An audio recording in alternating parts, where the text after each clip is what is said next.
It was supposed to be about faith, family, and forever. But what we watched instead was a slow, devastating collapse of a dream. A man with 4 wives, 18 children, and one powerful promise that love could be shared, fairly, equally. But the cracks weren't just visible, they became impossible to ignore. And now, that once carefully balanced world has fallen apart. Hi friends, I'm Olivia, and welcome back to TLC's Sister Wives Secrets. If you care about the truth behind what really happened to the Brown family, make sure to hit that subscribe button, give this video a thumbs up, and let me know in the comments. Did you see this coming? Or were you just as heartbroken watching it unfold?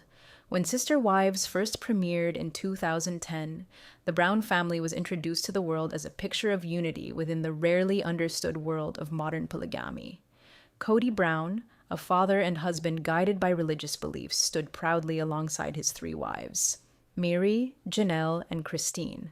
They were different women with different personalities, but they were committed to one man and one shared principle, that love, when rooted in spiritual purpose, could be multiplied, not divided. Each woman had her own space, her own responsibilities, and her own relationship with Cody.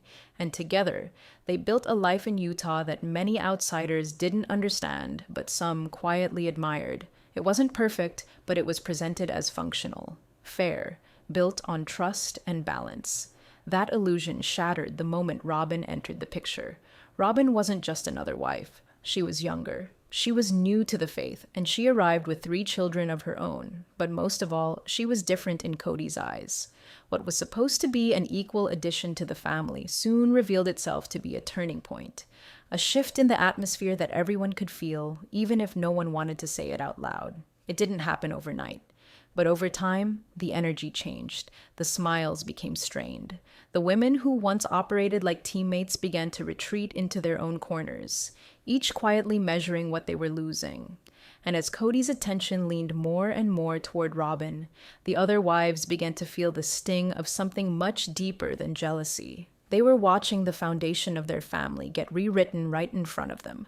Christine was the first one who finally said what everyone else had only whispered, that she wasn't just unhappy, she was unseen.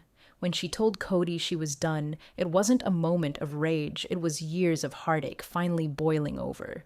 Years of sitting on the sidelines while Robyn got the best of him. The laughs, the holidays, the affection, the attention. Christine wasn't leaving a man. She was escaping a pattern. And what triggered that moment? Cody told her point blank that he wasn't attracted to her. Let that sink in. After raising kids together, after decades of shared life, he looked her in the eye and said he never felt desire for her.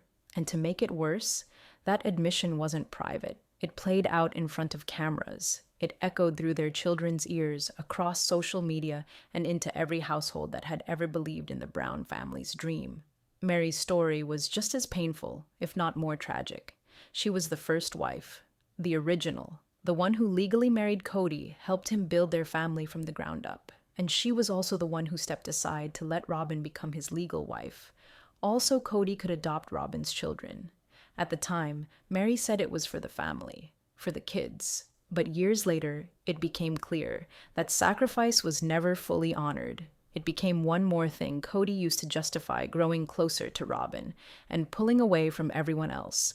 Then came the emotional fallout. The infamous catfishing scandal. Meri, alone and emotionally isolated, found herself reaching out for connection online. And when that connection turned out to be a lie, Cody used it as further proof that she was broken. But what about the years of emotional neglect that pushed her to that point? What about the silence, the loneliness? Nobody wakes up one day and decides to step out emotionally unless they already feel like they've been left behind. And then there's Janelle, steady, practical, quiet Janelle. For so long, she avoided the drama. She focused on the kids, on the home, on getting through the days. But even Janelle couldn't pretend anymore. When Cody started laying down strict demands during the pandemic, enforcing loyalty as a condition of love, Janelle didn't just question him, she challenged him. She wasn't going to trade in her independence or her children's well-being to keep pretending everything was okay. Not anymore. All 3 women eventually saw the truth. That this wasn't plural marriage anymore. This was Cody and Robyn, and everyone else orbiting around them. The promises of balance and fairness had been replaced with favoritism and exclusion. And the ones who gave up the most? They were the ones being told they were the problem. By the time season 19 aired, the emotional separation was no longer subtle. It was undeniable. Cody wasn't hiding his feelings. He flat out said Robyn was the only one he loved, that she was his soulmate. And as brutal as that is to hear, it was even more brutal to watch, because you could see the pain in the women's eyes. You could feel it in the pauses, in the long silences during confessionals, in the way they looked at each other like survivors of something they hadn't fully processed yet. This wasn't just a family drifting apart. It was a spiritual union being hollowed out by one man's inability to love equally. And once that truth was out in the open, there was no going back. The dream was over. The family, as it once was, no longer existed. And all that remained were the pieces. And the women trying to find their way back to themselves. What happened next was something nobody could have predicted. Instead of falling apart, those women, the ones the world had once only seen as Cody's wives, started showing us who they really were. It was like watching someone walk out of the fog and into the light. One by one, they stopped clinging to a broken promise and started reclaiming their power. Let's talk about Christine, the same woman who once cried behind closed doors over feeling unwanted was suddenly glowing. Literally. She dropped 40 pounds, started posting selfies, laughing again, living again. And this wasn't just about looking different. It was about feeling different. She wasn't dimming herself anymore. She was standing in full color, finally being loved, not tolerated. And when she announced her engagement to David Woolley, the internet erupted. Because for the first time in decades, Christine wasn't just surviving, she was thriving. And then there's Meri. Her story has always been quiet pain, but what she's doing now speaks volumes. That red carpet photo, the new hairstyle, that little black dress. It wasn't about trying to prove something to Cody. It was about proving something to herself. That she could still reinvent, still stand tall, still be seen. She's pouring her energy into her B&B, making solo appearances and speaking openly about finding peace. She even said on camera that she doesn't want to be in a relationship where she feels unsafe and unloved. And for someone who stayed in the shadows for so long, that sentence was revolutionary. Then there's Janelle, always the quiet backbone of the family. But don't let her calm exterior fool you. She's fierce. She's raising strong children, managing her own finances, and building her dream life in North Carolina. She's showing women everywhere that you don't need fireworks to start over. You just need clarity and the strength to walk away when someone stops seeing your worth. What's incredible is that we're not watching just a breakup. We're witnessing transformation. These women gave decades to a system that ultimately let them down. But instead of staying broken, they chose to heal. They chose growth over bitterness. And every time they post a photo, give an interview, or show up looking more alive than ever, they remind us that it's never too late to take your life back. And meanwhile, Cody and Robyn are still trying to keep their version of the story afloat. But fans see the truth now. We saw how quickly Cody distanced himself from the women who no longer served his ideal. We saw how he weaponized terms like loyalty and obedience, twisting the concept of family into something transactional. We also saw how Robyn, despite once being introduced as a sister wife who would unify the family, ended up being the wedge. Whether she intended to or not, she became the focal point, the chosen one. And no matter how many tears she shed or apologies she offered, the damage was done.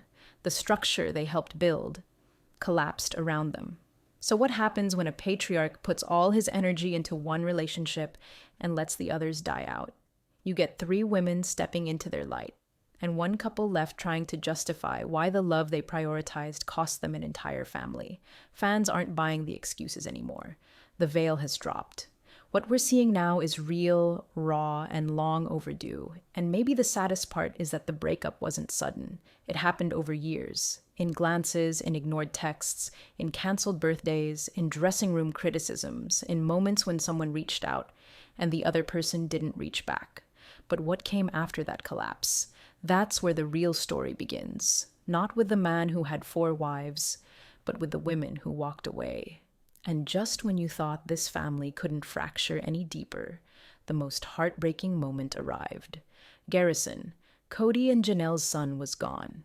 His death wasn't just a tragedy, it was a scream from the silence, from all the buried emotions this family never dealt with. Suddenly, the cameras weren't capturing petty disagreements or passive-aggressive glances anymore. They were capturing grief, raw, unfiltered, and devastating. This wasn't just the death of a son, it was the death of any illusion that this family was still holding together by a thread. And let's be honest, we all watched Cody unravel, not just as a father who had lost his child, but as a man suddenly exposed under a microscope. The funeral wasn't just a memorial for Garrison. It became a mirror for everything Cody had refused to face. The emotional distance, the fractured bonds, the years of hurt he had buried under excuses. Janelle, my heart just broke for her. A mother standing in front of a crowd, mourning a son she'd always been close to, while the father of that child stood several emotional miles away. Not physically, but spiritually. You could feel it. The gap between them. It was undeniable. Cody wasn't just mourning Garrison. He was fumbling through his own guilt, trying to explain the unexplainable, and the viewers saw it. They remembered the episodes where Garrison and Gabriel cried on camera because their dad wouldn't call. They remembered the pandemic episodes, how Cody chose rules and rigidity over compassion. Garrison tried to reach him again and again, and Cody just didn't show up. Not emotionally, not when it mattered. So by the time we got to the funeral, the damage had already been done. There was no warmth between Cody and his older children. There was no unity, no sense of a father holding the family through the pain. Instead, we saw a man isolated, not just by others, but by his own choices. And Robyn? She was there, by his side, holding his hand. But the silence from the rest of the family was loud. That unity the show used to center around, it was long gone. The funeral wasn't just a goodbye to Garrison. It felt like the final nail in the coffin of the Brown family as we once knew it. A silent acknowledgement that the dream they tried so hard to present, one of shared love and sacred connection, had shattered beyond repair. And what's most painful is that this didn't have to happen. The emotional death of this family happened years before Garrison passed. The estrangement, the favoritism, the rigid rules, the emotional walls Cody built, they all added up. Now, instead of 4 wives and 18 children orbiting one man as a unified whole, we see fragments, scattered stories, private healing, and one man still trying to convince the world that he did his best. While the world looks back and sees something very different, the saddest part is how preventable so much of it was. Garrison wanted a relationship with his father. He said it clearly. He wanted to feel important. He wanted to be heard. But Cody, wrapped up in power struggles and his own frustrations, didn't just miss the signs. He dismissed them. And now? All he's left with is grief and a family that doesn't fully trust him anymore. And we, as viewers, are left with questions about accountability, about presence, about what it really means to be a father, a husband, a leader. Because in the end, Cody lost more than a son. He lost the trust of the very people he was supposed to protect. And no amount of emotional speeches or tearful interviews can patch that kind of wound. Garrison's death changed everything, not just because of the pain it brought, but because of what it revealed, that this family had already been grieving long before they ever stood at that gravesite. Sometimes, when a story ends, it doesn't just fade quietly, it crashes, loud, messy, and impossible to ignore. That's exactly what happened with the Brown family. But what's truly unexpected is that even in all this wreckage, a new kind of story began. Not for Cody, but for the women who finally walked away. Because while Cody's world was shrinking, caught between grief, guilt, and control, Meri, Janelle, and Christine were stepping into something they'd almost forgotten they deserved: freedom. Let's start with Christine. For years, she was the one trying to smile through the pain, the one who hoped things would get better if she just held on. But what did she get in return? Dismissal, gaslighting, emotional starvation. And when she finally said, "I'm done," it wasn't just a breakup, it was a breakthrough. Christine didn't just leave, she transformed. The woman we see now, confident, glowing, unapologetic. She's dating again. She's posting on social media with genuine joy, not forced smiles. It's like she peeled off the layers of suppression and found her real self underneath. And fans noticed. She became a symbol of what it looks like to choose self-respect over tradition, to finally breathe after holding your breath for years. And then there's Janelle, always the practical one, the quiet strength. For so long, she tried to keep the peace, tried to focus on the kids and the bigger picture, but even she reached a breaking point. Watching her stand up to Cody, especially in those later seasons, was like watching someone rediscover their voice. And once she found it, she didn't hold back. The woman who once said she needed time to figure things out now speaks with clarity, confidence, and yes, boundaries. She's living for herself now, not for Cody, not for the rules. And Meri. Oh, Meri, the first wife, the one who stood by through it all. The catfishing scandal, the rejection, the public humiliation. She was pushed out emotionally long before it became official. And yet, she stayed, hoping maybe Cody would someday come back to her. But he never did. And when she finally accepted that truth, she didn't crumble. She pivoted. She opened her bed and breakfast. She started focusing on herself. She started laughing again, posting cryptic quotes that made us all go, "Okay, Meri, we see you." She was no longer the forgotten wife. She became her own person again. It's wild, isn't it? That the very thing that was supposed to be their spiritual path, plural marriage, ended up being the thing they had to walk away from to finally find themselves. The show used to sell us this big, bold idea that polygamy could work if it was built on love, respect, and fairness. But in the Brown family, those pillars started to crumble the moment one person, Robyn, became the sun around which everything else revolved. The wives weren't orbiting a shared love anymore. They were just surviving in the shadows. And speaking of Robyn, let's be honest, her version of this family always seemed more like monogamy in disguise. Cody moved in permanently. The other wives were left alone. And Robyn? She had what the others were constantly denied: time, attention, emotional intimacy, and she knew it. You could see it in her body language, her tears, her guilt. But guilt isn't change, and her presence didn't bridge the family. It broke it. So now, what are we really left with? Cody, sitting in what's basically a monogamous marriage with Robyn, isolated from most of his children, alienated from his former wives, and grappling with the weight of decisions he can't undo. And on the other side, 3 women who walked away from years of silence, rejection, and heartbreak, and finally chose themselves. And I think that's the real story here. Not the fall of a polygamous family, but the rise of 3 women who dared to start over. Because this show was never just about one man and his wives. It became about survival, about identity, about women learning that spiritual obedience doesn't mean abandoning your own heart. It was about reclaiming agency in a system that was never built for emotional equality.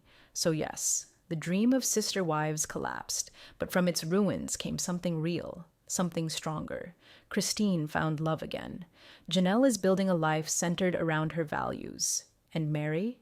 She's walking with her head held high, no longer waiting for Cody to choose her. And maybe, just maybe, that's what we were meant to see all along. That the real power isn't in holding a crumbling family together. It's in knowing when to let go. So if you've made it this far, tell me, what do you think? Was the collapse inevitable? Did Cody ever really love them all equally? Or was his family always built on a foundation that couldn't hold? Drop your thoughts in the comments below. I love reading what you all have to say. And don't forget to subscribe to TLC's Sister Wives Secrets for more raw, real, and emotional breakdowns just like this one. This story isn't over, and neither are we. Until next time, stay strong, stay kind, and don't ever settle for being someone's afterthought. There's something profoundly heartbreaking about watching a family fall apart on national television. And yet, something strangely beautiful about watching the ones who were left behind finally find themselves. Christine, Janelle, and Meri didn't just survive their exits. They're thriving in ways that feel almost like poetic justice. And it's not because they were never broken. It's because they were finally allowed to stop pretending they weren't. This story, their story, isn't really about polygamy anymore. It's not even just about Cody. It's about what happens when a system that's supposed to be built on unity turns into a hierarchy of emotional starvation. And the ones at the bottom finally say, no more. The truth is, the collapse of the Brown family wasn't sudden. It didn't explode in one big moment. It eroded slowly, painfully, one ignored feeling at a time, one deflected conversation, one wife sitting alone on a porch while another had a full household, one child losing connection with their father while another got all the attention. That's how it happens. That's how families quietly fall apart, not with screaming matches, but with silence. And we saw it all, in real time. We saw the wives question their worth. We saw the children cry for consistency.